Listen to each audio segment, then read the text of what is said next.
Would you bow with me in prayer as we come to the word? Speak, Lord, for your servants are listening. We haven't come to hear the words of a preacher, but we've come to hear you speak to us.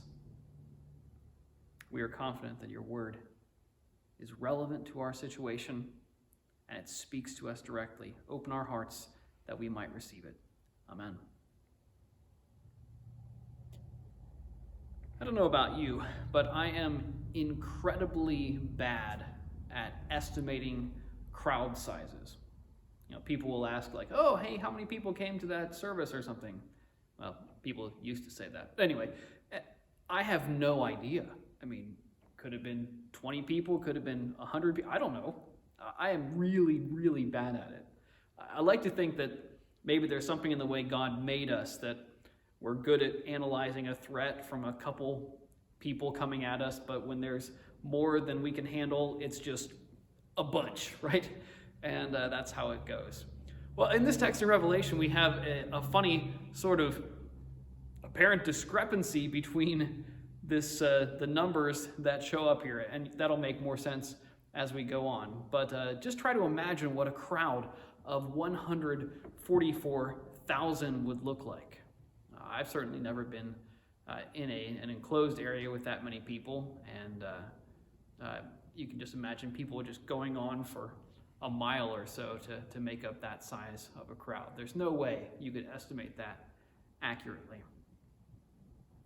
Well, Revelation 7 brings us into the first of these interludes. I mentioned last week that when the seals are opened, when the trumpets are blown, we have, before the seventh in the series, an interlude, a break, a pause of some sort. And we're going to be looking at the first of these today in chapter 7. Last week I proposed that this period in which the seals are opened, this period of judgments, corresponds to the present, to the church age, if you will, the time between the first and the second comings of Christ. The main evidence that I mentioned for this is the Lamb who opens these is the Lord Jesus, and he's presenting himself before the throne of God right after his ascension into heaven, after having been raised from the dead. I'll talk about this later and in coming weeks as we talk about this great tribulation period that comes up here in chapter 7. But keep in mind that the time frame we're looking at is the time frame in John's vision. It's not life and time as we experience it. So when the text begins, after this I saw, well, he's not going to necessarily tell you the next thing that happens in human history, but rather the next thing that happens in his vision.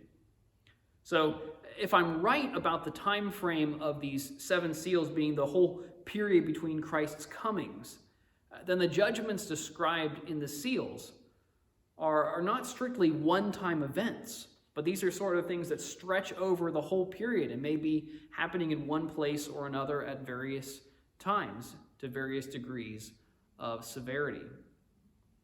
But the events here in chapter 7, they take place outside of time. They take place, in a sense, before these judgments occur, and also afterwards. So there's an outside of time nature of what goes on in heaven here. Well, if the effect of the opening of the seals is judgment and plagues that happen on earth, the effect of what happens in this chapter is precisely the opposite. It's salvation and protection. In every way, it contrasts with the wrath of God that's poured out in the judgments. Chapter 7 falls neatly into two sections, verses 1 through 8 and verses 9 through 17. And each of them begins with an "after this I saw" in the text here. I'm going to argue that both halves of this vision are expressing exactly the same reality. And that's one of the functions that happens in apocalyptic literature, is that you'll have the same story told in different ways. You can see this, by the way, in the book of Daniel. He has this vision where he sees a golden image, and it has different parts of it. There's gold on it, there's silver on it, there's bronze on it, and it's interpreted as different kingdoms. Well, a few chapters later, this same story is told, but now instead of an image, it's beasts, and they have different characteristics. Apocalyptic literature does that all the time, where it'll tell you the same story using different images, trying to evoke a particular response. So what's the story here? What's the reality being told? It's this. God's people can take comfort in the sufferings of this life because we are secure and protected and will inherit his eternal promises. We can take comfort. We can be secure and feel safe even in the midst of extraordinary suffering because we're secure and protected by the promises of God. So very simply, I'm just going to look at the first half of the text under the sealing and the second half of the text under salvation, and those are sort of the rubrics we'll be using here. Well, when we get to the first half, there are two big questions that we need to answer in order to understand what the text means. Why are people getting sealed, and who are these people anyway? In the world of the vision, the people who are getting sealed, it happens because there are four winds of the earth that are about to blow and cause destruction. So take a look at the first three verses. After this, I saw four angels standing at the four corners of the earth, holding back the four winds of the earth to prevent any wind from blowing on the land or on the sea or on any tree. Then I saw another angel coming up from the east, having the seal of the living God. He called out in a loud voice to the four angels who had been given power to harm the land and the sea, "Do not harm the land or the sea or the trees until we put a seal on the foreheads of the servants of God." The four winds here that are blowing represent the destructive forces that are about to be unleashed on the earth. And they're restrained by angels here. That shows that these plagues coming on the earth are completely under God's control. Well, that fits very much with what we saw in chapter 6 with the four horsemen that come when the four seals are opened. Each one is held back, in a sense, until it says, "Come." And then the horseman comes out. In many cases, they are given a weapon or they are somehow charged with their task of producing judgment on the earth.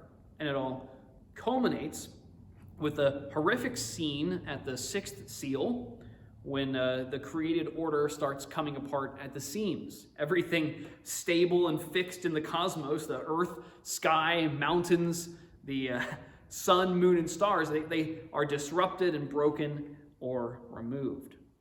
That's where we're headed. And in many ways, this seems in chapter 7 to parallel that same image. So whereas it's four living creatures calling forth four horsemen, this chapter presents the same reality as four angels holding back the winds of the earth. But before that can happen, so before the judgments take place, it says that they have to put a seal on the foreheads of the servants of God. And then with no further explanation, we are given a list of those who are sealed. But what does sealing mean? What does it mean to have something placed on their foreheads? Well, there's a number of things that could be a background for this. In some cases, you would have slaves who would be marked with a brand on their forehead. There's in the instructions for the tabernacle's construction, something about the high priest wearing the seal of God on his forehead. Those may be part of the background, but I think the primary image bank this is coming from is from Ezekiel chapter 9. Now, maybe you weren't reading that for your devotions yesterday morning. It's not one of the stories that comes up a lot in Bible storybooks or ever. But Ezekiel chapter 9 is a vision given to the prophet Ezekiel after Judah had begun to be taken into captivity in Babylon. Ezekiel was one of the people in the first wave that got taken over to Babylon, and the nation is still in the land. People are still living in Jerusalem, but conditions are getting worse and worse.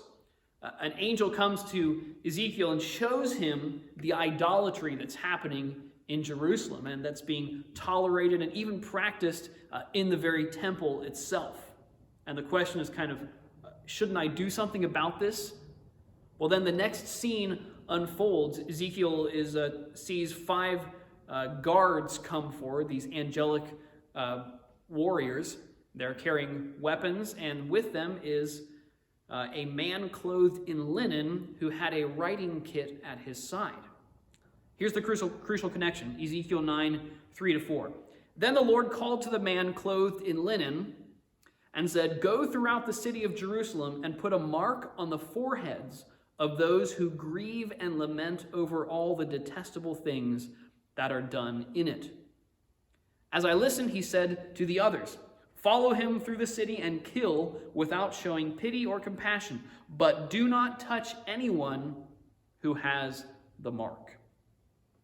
So those that the angel marks in that vision are protected when the wrath of God comes against Jerusalem. Well, here in Revelation 7, this sealing works in precisely the same way. God's wrath is about to break out on the earth, but beforehand, his servants are marked out for protection. Notice this is not a removal from the earth. They're not raptured out of here in some sense. Instead, in the midst of trouble, in the midst of wrath that's being poured out, the servants of God are preserved. They are protected. Now, we don't get any clear information here about how they are preserved. That'll come in the second half of the chapter and also in the rest of Revelation. So that is the sense of sealing. It is protection. Well, who is it then that receives the seal of God? The answer seems pretty obvious. It says right there in verse 4, "I heard the number of those who were sealed, 144,000 from all the tribes of Israel." Now, as we saw back in chapter 4, seals were a way of authenticating documents, kind of like the password you have on your email account. It's designed so that the things that are sealed, in a sense, remain secure. Well, these people being sealed, they seem to be the Jewish people, or a subset of them, specifically 144,000. There are several things that are odd about that identification. Number one, by the time Revelation was written, the 12 tribes of Israel were no longer a thing.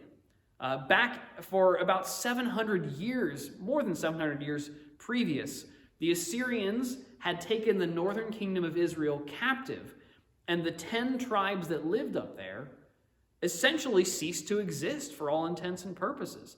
They were assimilated into the Assyrian Empire and retained no sense of tribal identity. They didn't really even maintain a sense that they were even Jewish or of the Jewish people. So by the time that Revelation is written, you've basically got a remnant which has come back to the land, and they are descendants of the tribe of Judah and the tribe of Benjamin. And even now, after Jerusalem was destroyed in 70 AD, they're dispersed. Many of them aren't living in the land, and they are just clinging on to the last shreds of Jewishness. Tribal identity is not a thing at this point in history. So it's odd to see Revelation listing out all the tribes.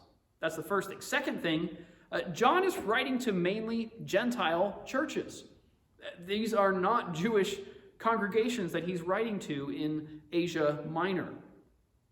A promise for the protection of the Jewish people seems of little encouragement to a Gentile church, especially where in many cases they've been being persecuted by Jews. We see a couple of the churches in chapters 2 and 3 are facing opposition from their local synagogues. Third, as a list of the tribes of Israel, this one is the oddest list in the whole Bible.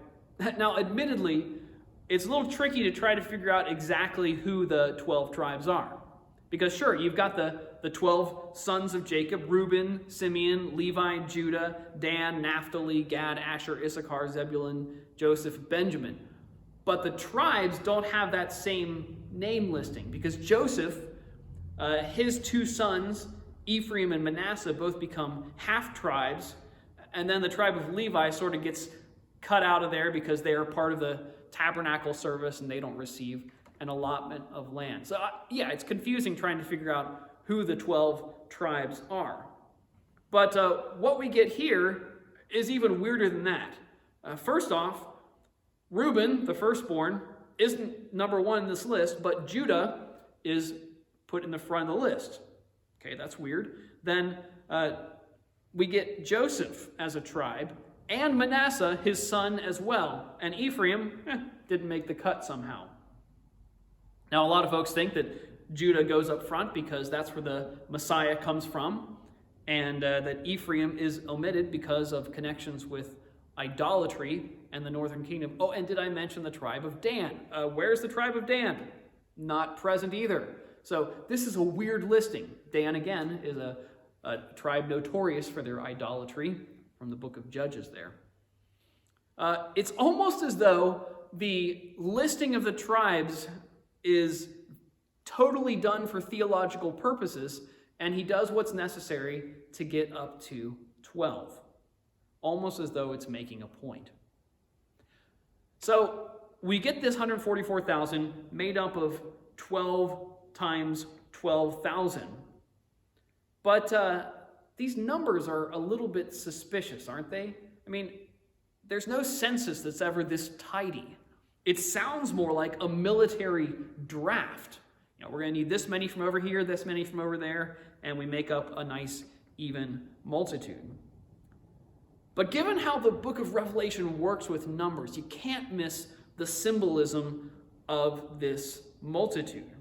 Since there were 12 tribes of Israel, the number 12 became associated with God's people, right? So Jesus comes and he is selecting 12 apostles, symbolically renewing, restoring the people of Israel. And then later on in Revelation, when we learn about the New Jerusalem, this symbol of God's dwelling among us, there are 12s all over the place in its architecture. It is a home for the people of God. So 12 is the number of the people of God. And here we have 12 squared times 1,000. It's the people of God multiplied again and again. I would suggest that this 144,000 should not be taken as a literal figure, as a literal number of Jewish persons. It is a symbolic representation of the people of God in their fullness. A people, as we'll see in the next section, is both international and multi-ethnic. So now moving on to the salvation portion of our text, starting in verse 9. Remember back in chapter 5, when we were told, "Behold, the Lion of the tribe of Judah, the Root of David, who is overcome, and he can open the scroll." And then who shows up but a lamb that has been slaughtered. It's not the last time in Revelation where there is a discrepancy between what is heard and what is seen. So he hears Lion of the tribe of Judah. He sees a slaughtered lamb. Chapter 7 is the next place it happens. John hears, verse 4, "Then I heard the number of those who were sealed, 144,000 from all the tribes of Israel." Verse 9, "After this I looked, and there before me was a great multitude that no one could count, from every nation, tribe, people, and language." Interesting. He hears a distinct number, a distinct people, and he sees an innumerable multitude of multinational, multi-ethnic quality. There's actually an interesting similarity between what happens in the throne room there in chapter 5 with the lamb lion and what happens here with the innumerable multitude. Jesus is announced as the conquering royal Lion of Judah and shows up as a sacrificial lamb. Well, here in Revelation, if this is in fact what it sounds like, a military census, especially with the fact that you have Judah, the king's tribe, there at the head of it, it sounds like God's people arrayed for battle. So you expect to see the army of the lamb, or the lion, I should say, marching out to battle. But how do they show up? An international multitude clustered around the lamb. And they have passed through great suffering, just as he did. So their victory, their army, in a sense, is not people who go out and fight for themselves, but rather who are fought against and who are defeated, and yet, like the lamb, are victorious. This whole chapter is designed, as I said, to give encouragement to the church to remain faithful in trials. Let me just unpack the three ways that I find encouragement coming out of this chapter. Number one, all of God's people are sealed. So let's not get worried about or worked up. Did I make the cut? Am I among the 144,000? Am I a good enough Christian? If this is literal, forget about it, right? I'm not Jewish, and I don't think anybody in our church is here. So if it's literal, we don't get in anyway, right? There's no seal on us. But if it's symbolic, so far from being restrictive, this is actually inclusive to the greatest extent.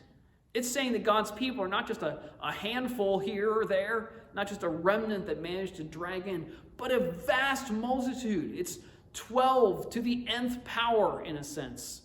It is so many. And the God whose power restrains the wind can keep his servants safe. Right? Who can restrain the wind? It says in Proverbs that restraining a quarrelsome spouse is like restraining the wind. You can't do it. Well, God can. He's got 4 angels here holding back the winds. He's entirely in control. He's in perfect sovereign rule over the earth.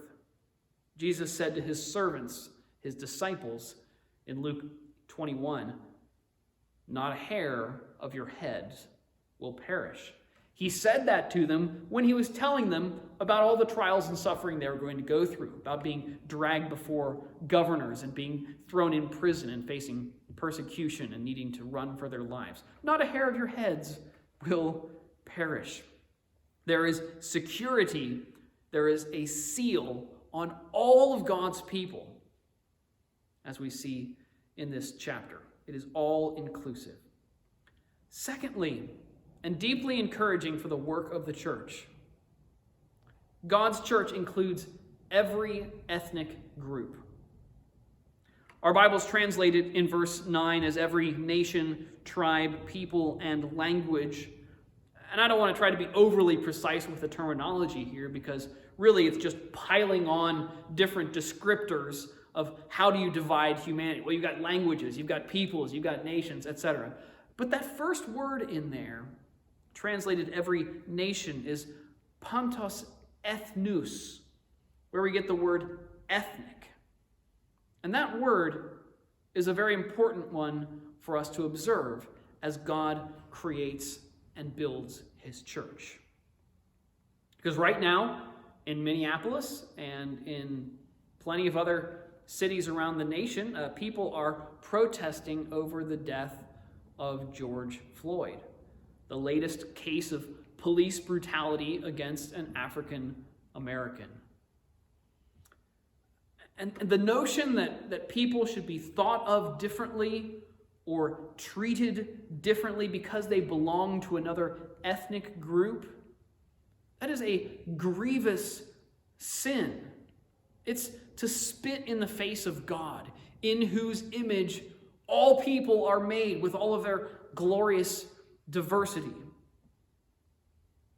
If you're only comfortable around people who look like you, get ready for a serious shock, because history is headed toward a mass worship service, peopled by every facet of humanity, every diverse individual reflecting the beauty of God uniquely and giving him unique praise.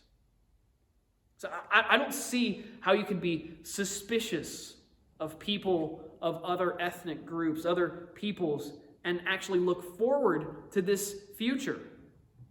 This would be hateful to someone who was unwilling to accept people of other races. Friends, racism has no place in heaven. And as such, it has no place in the embassy of heaven here on earth, which is the church of Jesus Christ. God's church includes every ethnic group. And that also is an encouragement for our missions endeavors. We will succeed. Every unreached people group will be reached. There's a target. There's a goal in mind. And it's a beautiful thing that God has for eternity. That's an encouragement. And the third point is that God's church emerges victorious through suffering. These people, it says, are wearing white robes, holding palm branches in their hands. Those are symbols of victory and success in the ancient world. They celebrate the saving, the rescuing work of God and the Lamb. Salvation belongs to our God who sits on the throne and to the Lamb. The Lamb who in chapter 5 is introduced as the one who conquered. And in chapters 2 and 3, the church is told over and over again, the one who conquers, the one who overcomes will receive all these various blessings. Jesus is the conquering Lamb, and we, his people, conquer with him. You want to learn how to overcome the world? Well, follow Christ. Be the disciple of the Lamb. Learn of his ways. Now, a question is asked later on in the text here. These in white robes, who are they and where did they come from? And the answer in verse 14 is, these are they who have come out of the great tribulation, washed their robes and made them white in the blood of the Lamb.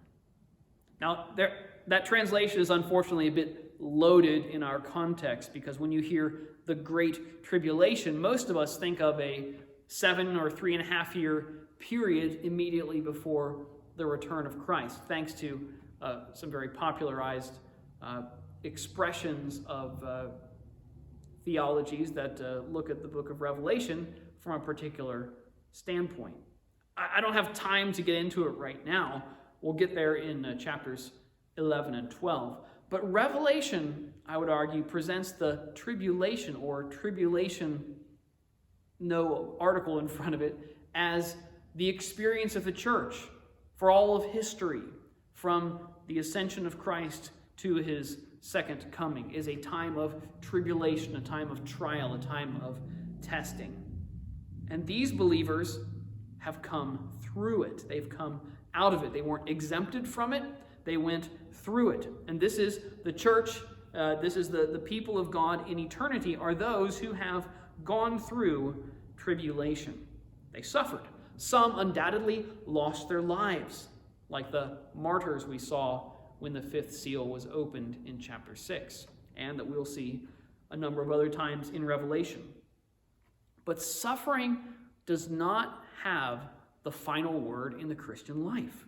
That is our security. Not that we are exempted from suffering, not that we get to skip over it, not that we have all health and ease and wealth in this life. Not so. But we go through suffering, we pass through suffering, and God is faithful to us in it. And we come out on the other end of it, the better for it. He's faithful and will never let us be lost if we've put our trust in him. Though we lose everything and everyone, though we suffer greatly, nothing has the power to separate us from the love of God in Christ.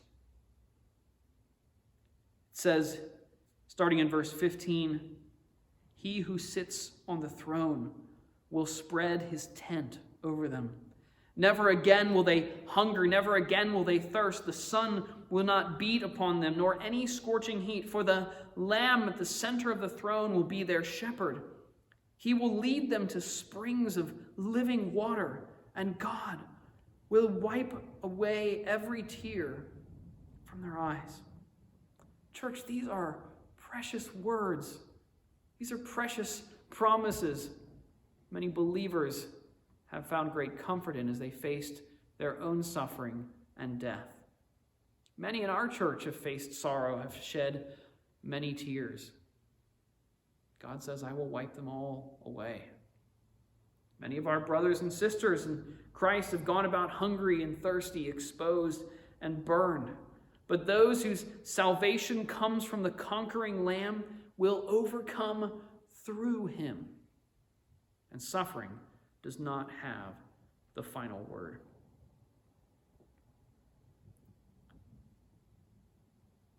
As we close our time, I'd like to just draw your attention to the words of the song we're about to sing, He Will Hold Me Fast.